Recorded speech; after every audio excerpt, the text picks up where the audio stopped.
peeps, it's Suzette from Disrupt Tutoring, and always it's such a pleasure to join you. Today we're going to deal with an AP Maths question on solving an equation in the complex number system, taken from the 2019 IEB Paper 1. So we are given in this question that 1 minus I is a root of the equation of f of x. And if we are given 1 minus I is a root or a solution to the equation, then 1 plus I is also a root. Now that's because our complex numbers come in pairs. It's called a conjugate pair. If we add them, we're going to get 2. And if we multiply this pair of complex numbers, we're going to get 1 minus I squared. We know that I squared is minus 1, and so that also gives us 2. That gives us an equation, x squared minus 2x plus 2, where this 2 comes from there, but we have to change the sign, and this 2 comes from the product, but we leave that sign the same. So this gives us a quadratic factor of an equation that is x to the power of 4. So we need another quadratic factor. And we can do this by inspection. We can say x squared times x squared is x to the power of 4. 2 times something must be 4, and therefore that something must also be a 2, which leaves us to figure out this middle term. So what we can do is we can say, if we multiply out these two quadratics, x squared minus 2x plus 2 and x squared plus bx plus 2.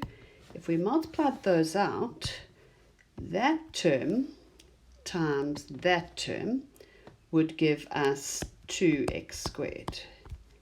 Then that term times that term would give us another 2x squared. And that term times that term would give us minus 2bx squared.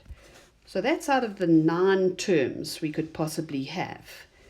And those terms must add up to this many x squareds. It's called equating coefficients.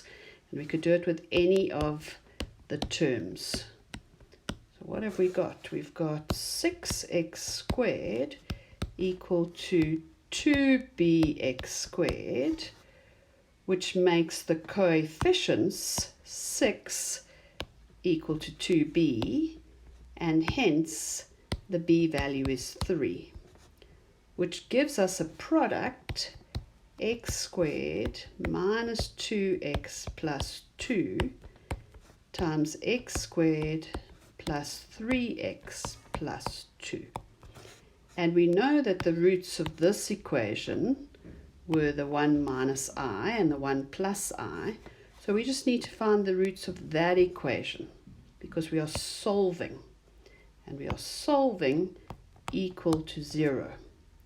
So this one is x equal to 1 minus I, or x equal to 1 plus I. That was the given information we used to find this equation.